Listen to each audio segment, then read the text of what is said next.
Bienvenue sur le podcast de l'agence 3ème Web. Ici, on décrypte le passage de notre monde au Web3 pour en comprendre les enjeux et leurs impacts sur notre vie et celle de nos entreprises. Nous voulons que vous profitiez de ces changements plutôt que vous les subissiez. On part alors à la rencontre de tous les acteurs majeurs de cet écosystème. Très bon épisode à tous. Salut Marie-Robin. Salut Antoine. Merci d'avoir accepté mon invitation. C'est super pour l'invitation. Écoute, ravi de pouvoir discuter Web3 avec toi. C'est un plaisir aussi. Ce que j'aime bien demander, moi, à nos invités, avant de discuter Web3, de rentrer dans le vif du sujet, c'est de se présenter. Et puis nous, on aime bien le faire d'une manière un peu particulière. C'est qu'on demande si tu peux te présenter sans parler boulot. Qui est Marie-Robin dans la vie? Waouh, sans parler boulot. Attends, Ouais, faut que je me rappelle de qui j'étais avant le travail. Je suis... Alors, si je dis que je suis freelance, c'est parler boulot. Non, tu peux dire que tu es freelance. Je suis freelance depuis 2016. J'ai commencé ma vie de freelance super en voyageant comme j'avais envie de le faire, en travaillant d'où je voulais. Pardon, j'ai parlé de travail. Je cuisinais beaucoup, je lisais beaucoup et puis je suis devenue maman. Donc, ça a commencé à être une nouvelle aventure différente en plein confinement. Ouais. Donc, voilà pour les dernières aventures de Marie-Robin en dehors du travail. Mais je reprends les voyages là bientôt, donc c'est super. Ok, donc Marie-Robin, c'est une maman qui cherche un peu, enfin qui est libre puisque freelance, qui aime cuisiner, si j'ai bien compris, Bien manger, et voyager. bien manger, voyager, s'acculturer, voilà. Ok, trop cool. Bon, merci pour cette petite présentation. Maintenant, on peut aller dans le vif du sujet. Donc toi, tu es freelance dans le Web3 et tu as créé un collectif, tu me corriges si je me trompe, qui s'appelle Fleet Collective. Absolument. Est-ce qu'on peut commencer par là? Eh bien, à la base de base, j'étais freelance en stratégie social média, donc pur produit Web 2, à travailler avec tous les réseaux sociaux possibles, beaucoup avec des agences de communication. Donc, je suis ça pendant plusieurs années. J'ai d'ailleurs monté un premier collectif de freelance réunis autour des métiers du social media, qui s'appelle Loukoum. Aujourd'hui, Loukoum continue sa petite vie. Et moi, entre-temps, j'ai fait une rencontre qui a changé la donne. C'était le 3ème Web. Et donc... je me suis passionnée pour ce sujet parce que la façon de traiter, l'approche des communautés était tout à fait différente de celle que on voyait du côté des marques et du Web 2 en fait. Ouais. Et donc j'avais très envie d'emmener mes clients sur ce type de projet et de travailler avec des clients qui avaient envie d'aller sur ce type de nouvelles espaces, nouvelles possibilités en utilisant des nouveaux outils. Donc, à titre personnel, j'ai fait un pivot dans mon positionnement de freelance pour dire maintenant, je suis entre le Web 2 et le Web 3, donc consultant en stratégie social média, mais surtout communautaire Web 3, en fait. Stratégie de lancement, NFT, ce genre de choses. Ouais. Et donc, en faisant ce pivot, je me suis rendu compte que je saoulais mon entourage à parler Web3, mais que j'avais envie d'en parler avec d'autres gens qui travaillaient dans le Web3. Donc, j'ai commencé à parler avec tous ces gens qui étaient super intéressants, soit dans des Discord, soit sur LinkedIn. Et donc, sans me rendre compte, j'ai commencé à sourcer, à faire un petit fichier en disant, tiens, si je montais un collectif Web3, en fait, je connais des gens hyper doués avec qui j'ai pu parler, qui font ça, qui font ça. Et c'est là que Fleet est né. Depuis janvier, j'ai commencé à officiellement en parler du fait que je montais ce collectif. On a créé un Discord où on a embarqué les premiers freelances avec qui on parlait du projet, des envies. Ouais. Et le lancement officiel a eu lieu fin avril. Ok, alors on va y venir. Juste avant, moi, ce qui m'intéressait, ça m'intéresse de le savoir. Qu'est-ce qui t'a amené dans le Web3? C'est quoi l'élément déclencheur et quand? Est-ce que c'est, comme beaucoup, un pote m'a parlé du Bitcoin et puis du coup, je suis allé voir? Ou est-ce que c'est complètement autre chose? J'y étais un peu en mode degen en janvier 2021. J'ai vu que l'Ether il montait comme un dingue. J'ai dit bon je prends le train, je veux pas regretter plus tard. Et donc j'ai acheté de l'Ether en janvier. Ensuite j'ai commencé à diversifier mon portefeuille de crypto. Et quand j'étais en congé maternité, j'ai commencé aussi à acheter des NFT parce que du coup j'avais plus le travail du quotidien qui m'empêchait un peu de creuser ce sujet qui me titillait. Et c'est là qu'en fait, je me suis dit, bah là, je vais reprendre le travail, mais j'ai envie de bosser là-dedans, en fait. Donc, c'est parti. Ok, trop bien. Ok, ouais, donc 2021, c'est là où tu as commencé vraiment à mettre les deux pieds dedans, quoi. Tu as dit Ouais, un ouais. truc hyper intéressant avant qu'on aille sur Fleet Collective, c'est que tu as dit, j'ai remarqué qu'il y avait une approche complètement différente pour les marques et les communautés dans le Web3. En quoi c'est différent avec le C'est Web3? une approche possible différente pour les marques. Mhm. Je dis pas que j'ai vu des marques qui avaient l'approche parfaite là-dessus, mais en tout cas, juste le fait de, quand vous êtes immergé dans des communautés Web3, il y a une effervescence, il y a une envie de contribuer au projet. Quand vous êtes investi dans la communauté autour d'un projet NFT, par exemple, et vous échangez avec des personnes qui détiennent les mêmes NFT que vous dans ce projet et qui partagent leurs idées, leurs envies, qui deviennent ambassadeurs au quotidien. À chaque occasion, ils vont en parler autour d'eux sur Mhm. Twitter, sur Instagram. Ils vont faire des raids spontanés. Quand il y a un influenceur qui dit c'est quel projet que vous recommandez, waouh, on y va, on en parle tous. Mhm. J'ai jamais vu ça dans le Web 2. Tout simplement parce qu'ils ils croient, ils ont une conviction qui est telle qu'ils ont investi leur argent dans ce projet donc ils vont par tous les moyens contribuer à ce que ce projet il aille le plus loin possible. Ils nouent une relation particulière aussi avec les équipes à la tête du projet qui sont beaucoup plus dans la communication quotidienne, dans la transparence, dans la création d'un lien de confiance. Bah oui, on a merdé sur ce coup, on assume, on vous explique pourquoi. Et ça, en fait, cette authenticité, les gens en ont besoin, en ont envie, et je l'avais déjà perçu sur les stratégies de marque sur les réseaux sociaux Mhm. habituels, notamment Instagram, où il y avait une espèce de culte de la perfection et de l'image papier glacé, en fait, pour les marques qui s'y lançaient. En fait, les gens, très rapidement, ils ont saturé, quoi. Ça, Ouais. c'est pas la vraie vie. C'est pas bon pour qui que ce soit de croire que ça, c'est la vraie vie. Et donc, on a vu quelques marques qui s'essayent à faire des choses de façon plus authentique, donner la parole à leurs employés, montrer les coulisses. Et en fait, voilà. Spontanément, en fait, les porteurs de projets NFT, c'est un peu ce qu'ils font. Et c'est pour moi, ça a du sens pour une marque. Ouais. Je veux dire, on ne suit pas une marque, on ne s'investit pas dans le projet d'une marque juste pour leur faire plaisir et pour les aider à gagner plus d'argent. Il faut qu'il y ait quelque chose en quoi les gens peuvent croire et envie de s'investir. Et ça implique de l'authenticité, de la vulnérabilité et beaucoup d'humain, en fait. Ouais, en fait, ouais, je comprends mieux parce que je me demandais en quoi ça changeait du Web 2 dans l'investissement des communautés. Je m'explique.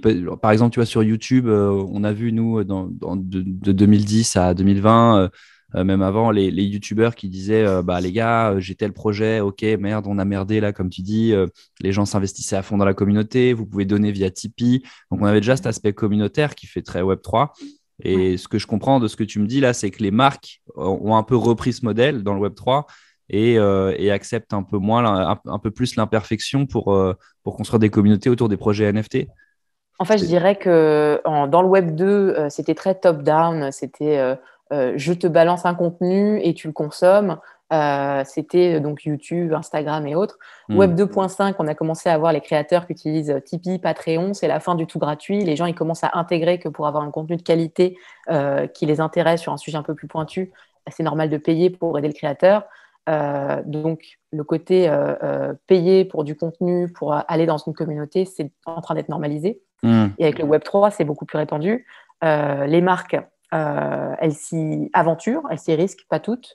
Mais le vrai risque, en fait, c'est d'être dans une posture complètement différente. C'est plus top-down, c'est horizontal, en fait. C'est Hmm. venez dans mon Discord et en fait, vous pouvez tous prendre la parole. Je peux pas. Je pourrais supprimer vos messages, mais en fait, c'est pas vraiment l'esprit, quoi.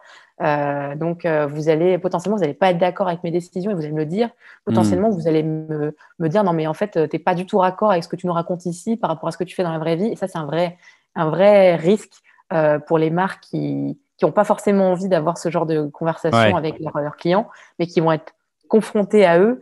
C'est pour ça que peu de marques finalement ont utilisé le côté Facebook, les groupes Facebook en fait. ouais, ok. C'était ce côté, en fait, tout va être cristallisé à un endroit et tous les gens ils vont se parler entre eux et peut-être se liguer contre moi. Et donc, c'était Ouais, très. Toutes les marques sont pas à l'aise avec cette ouais, à démarche. laisser trop la parole à leur communauté parce que ça C'est peut trop ça. influencer leur stratégie, ouais.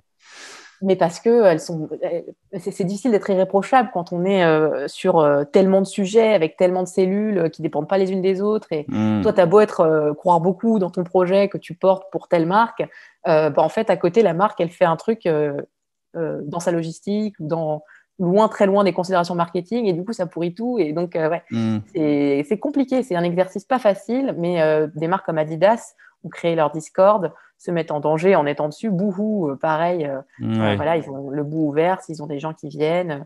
Voilà, j'ai pas vu. En fait, j'ai l'impression que c'est plutôt positif au final. C'est pas forcément un public qui va venir acheter des NFT pour venir les pourrir dans le Discord, mais et voilà. Ok. Ouais, bah, je vois l'esprit. En effet, je comprends ce que tu veux dire par le fait que c'est plus top-down. Et en fait, les communautés, c'est pratiquement des business angels. C'est des gens qui décident avec le créateur de sa stratégie et de vers où on emmène le projet. Trop cool. Ils sont actionnaires, quoi. Ouais, actionnaires et pas acteurs. Pas que actionnaire, mais un peu actionnaire quand même. Donc, c'est vrai que ça change la relation. Ouais, c'est trop bien. Bon, je t'ai fait un peu digresser parce que quand même, je voulais normalement, comme d'hab, moi, dès que on dit des choses intéressantes, je rebondis dessus, mais le but, c'est de parler de Fleet Collective. Donc, tu m'as expliqué un petit peu pourquoi tu avais créé Fleet. Il y avait une émulation naturelle, plein de rencontres, et ça, c'est très cool, en effet. Pourquoi un collectif de freelance? Pourquoi ne pas avoir monté une boîte, par exemple, qui accompagne les marques dans des projets NFT? Excellente question. La même motivation que celle pour laquelle j'ai participé à fonder mon premier collectif. L'envie de travailler avec des gens qui s'autogèrent, de ne pas prendre les gens par la main, de ne pas leur dire quoi faire, d'être dans des relations voilà, d'égal à égal. Toi, tu es expert là-dedans, moi, je suis expert là-dedans, on travaille ensemble, de choisir mon client, prendre ma décision en tant qu'indépendant, seul à la barre de mon propre business freelance au sein du collectif. Je dis oui, je dis non, on ne m'impose pas un client. Et puis, pourquoi un collectif plutôt qu'une entreprise? Parce que, avant tout, un collectif, c'est une aventure humaine et le business, c'est du bonus en fait. Ouais, ok.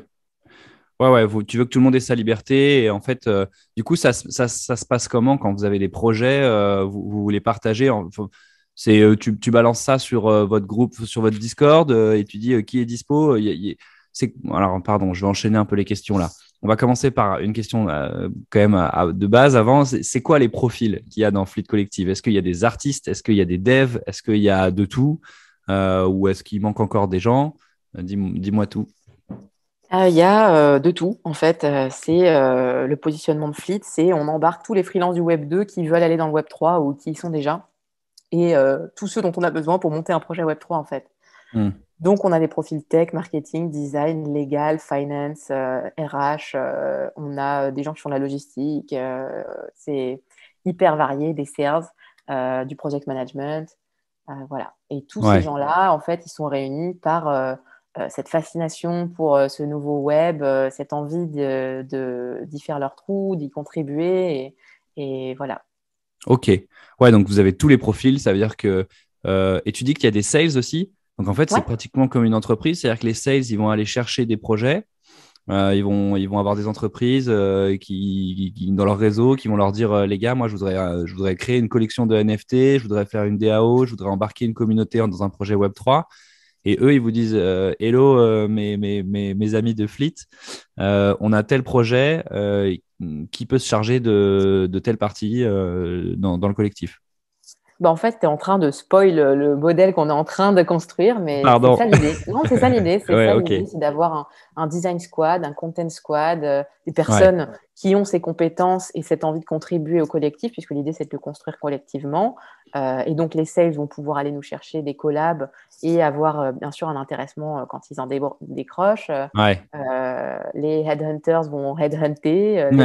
Enfin, tu vois, l'idée, c'est Project Manager vont nous aider à Project Manager. Non, mais c'est hyper intéressant parce que, par exemple, le sales, il trouve un projet. Le mec pourrait se dire… En fait, ce qui est bien dans ce collectif, c'est que c'est un peu dans la logique du Web3 de dire on décentralise tout, même le service qu'on propose. Mhm. Parce que moi, si je réfléchis, je dis, bah attends, je monte ma boîte, je mets tout en interne et c'est ma boîte qui prend tous les résultats du projet. Vous, Mhm. vous n'êtes pas dans cette logique-là du tout. En fait, c'est Fleet Collective qui va dire, qui mettra son image de marque sur la réussite du projet et à l'intérieur des freelances qui, du coup, mettent leur ego un peu de côté, j'imagine, euh, J'ai sur ce type de projet. pas de problème d'ego, mais Non. effectivement, Fleet, pour l'instant, on est en train de le construire un peu comme un label professionnel des freelances qui travaillent dans le Web3. Mhm. Euh, on va garantir un suivi, une qualité à nos clients. On va donner les moyens à nos freelances de travailler dans les meilleures conditions. Voilà, donc c'est différent de, effectivement, si on avait monté une agence. Le but premier n'est pas de s'enrichir en disant on y va pour l'argent. On n'y va pas pour Ouais. l'argent, on y va pour quelque chose en quoi je crois profondément, c'est le pouvoir au talent. Mm. Et donc, aider les freelances du Web 2 qui ont toutes les qualités requises pour travailler dans le Web 3 et qui sont recherchés dans le Web 3 à nous rejoindre, à commencer à travailler eux aussi dans le Web 3, à se faire la main, à avoir les bonnes ressources pour se former. Ça, c'est vraiment notre mission sur laquelle on travaille depuis le lancement. Et puis, par la suite, c'est vraiment de construire ensemble tout un écosystème au service des freelances dans le Web 3, où chacun va y trouver son compte et avoir un intéressement à ce que les projets du collectif soient les plus réussis possibles. Mm. Ok, ok, hyper intéressant. Le modèle économique, du coup, est-ce que tu as une idée de ce que c'est aujourd'hui pour Fleet Collectif? Enfin, qui fait un devis quand il y a un projet? Est-ce que chacun des freelances font le leur? Est-ce que c'est Fleet? Bah non, du coup, c'est pas Fleet puisque vous êtes un collectif. Euh, On peut tout faire, on peut tout envisager. Pour l'instant, c'est vraiment, on va négocier les conditions avec le client et chacun fait sa facture au client. mhm, On approche le client en lui disant, bon, bah, tu cherches ça, voilà combien ça va te coûter, voilà les profils qu'on te recommande. mhm. Et derrière, ils vont facturer en direct au client, avec qui quand même on aura au préalable sécurisé les conditions de leur mission pour éviter de les envoyer dans n'importe quel projet. C'est aussi le Web 3, c'est magique, mais c'est aussi, on peut tomber sur des équipes qui sont peut-être un peu bancales. Et nous, si Ouais, on identifie ça, on va pas forcément envoyer nos freelances comme ça juste pour prendre un pourcentage ouais, alors qu'on le sent pas, quoi. C'est ouais. aussi ça, l'idée.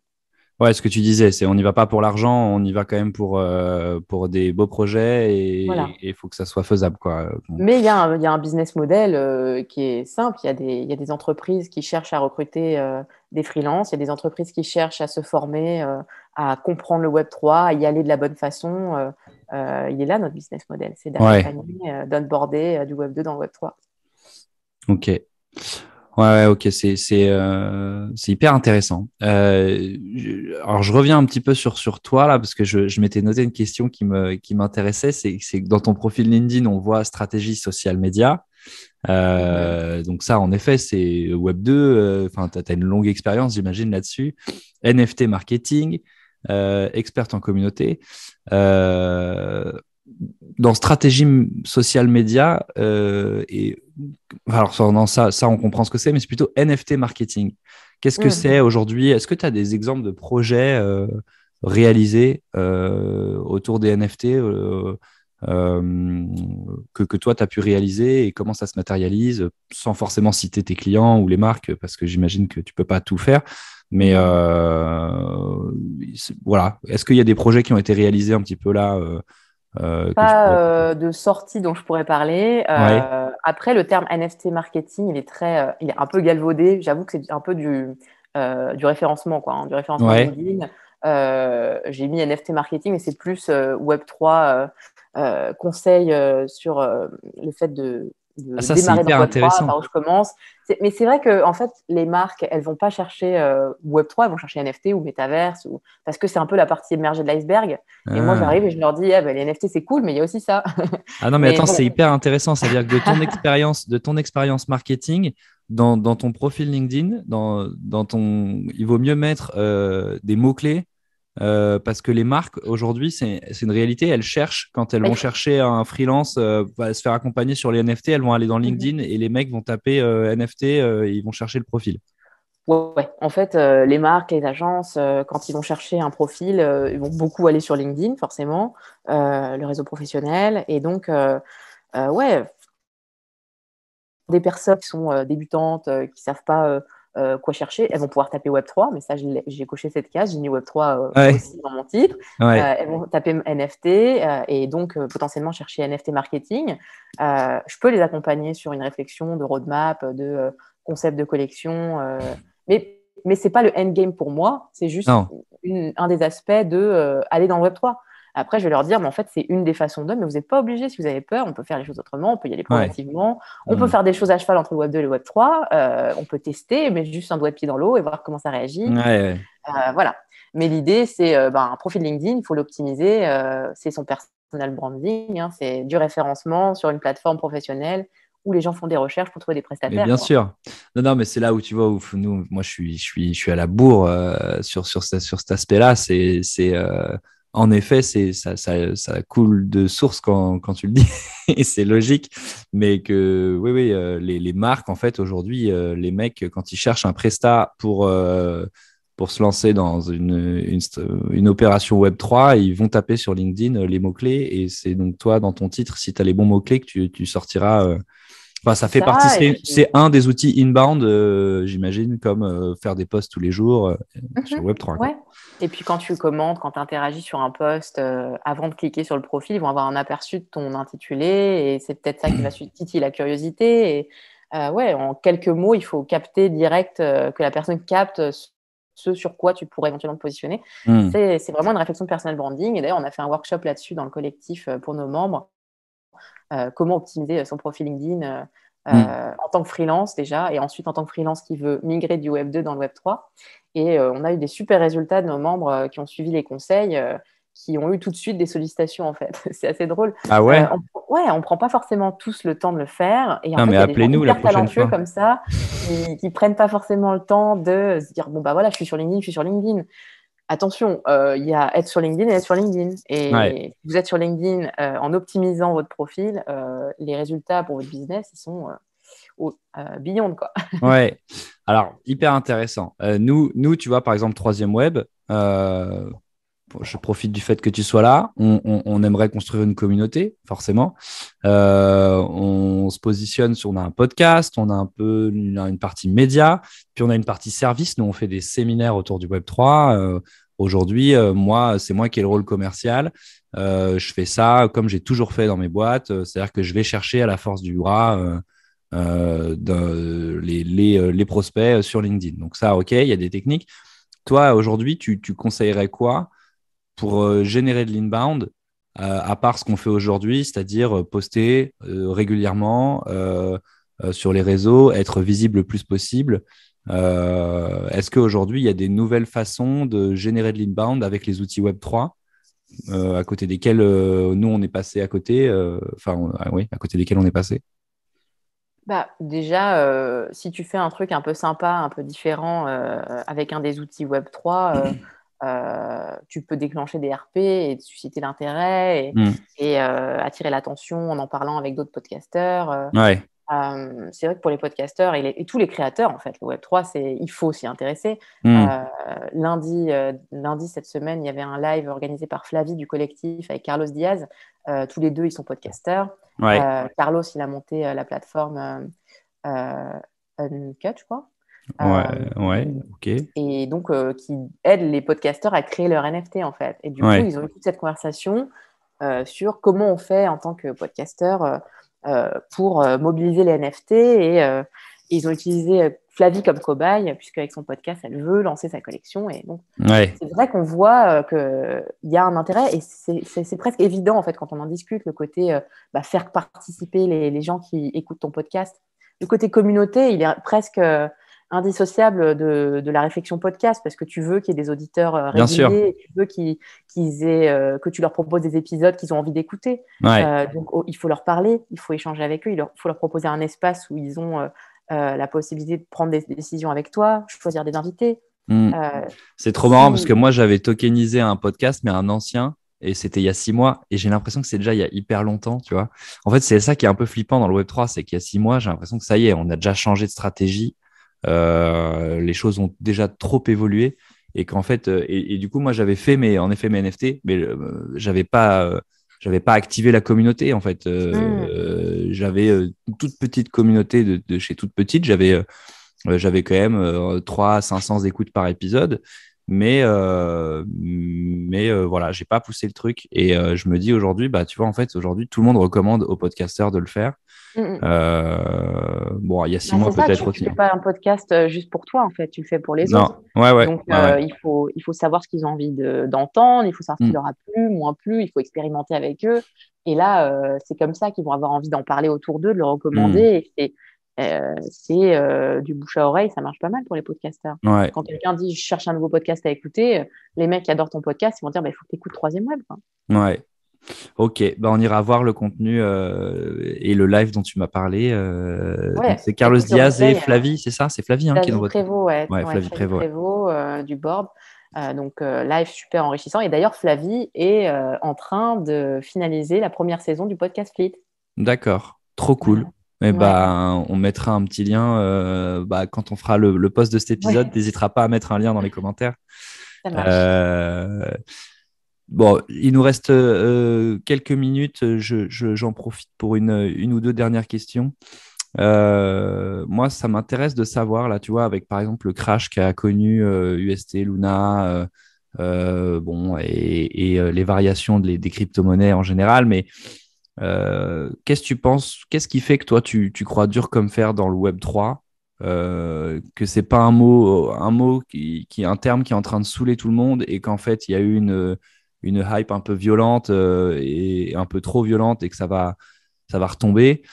Euh, voilà, qu'est-ce qui fait qu'aujourd'hui, toi, tu te dis, moi, je mise le reste de ma carrière, en tout cas une partie de ma carrière, sur le Web3 parce que j'y crois, quoi.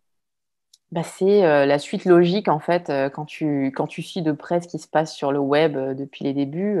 En fait, on revient à des choses qui étaient déjà là dans le web 1, la culture de l'open source, des communautés en ligne, de l'anonymat via les forums, ce genre de choses. C'est naturel, en fait. Et la décentralisation, finalement, c'est un modèle plus juste de fonctionnement plutôt que de concentrer toutes les Ouais, économies entre les mains des mêmes entreprises.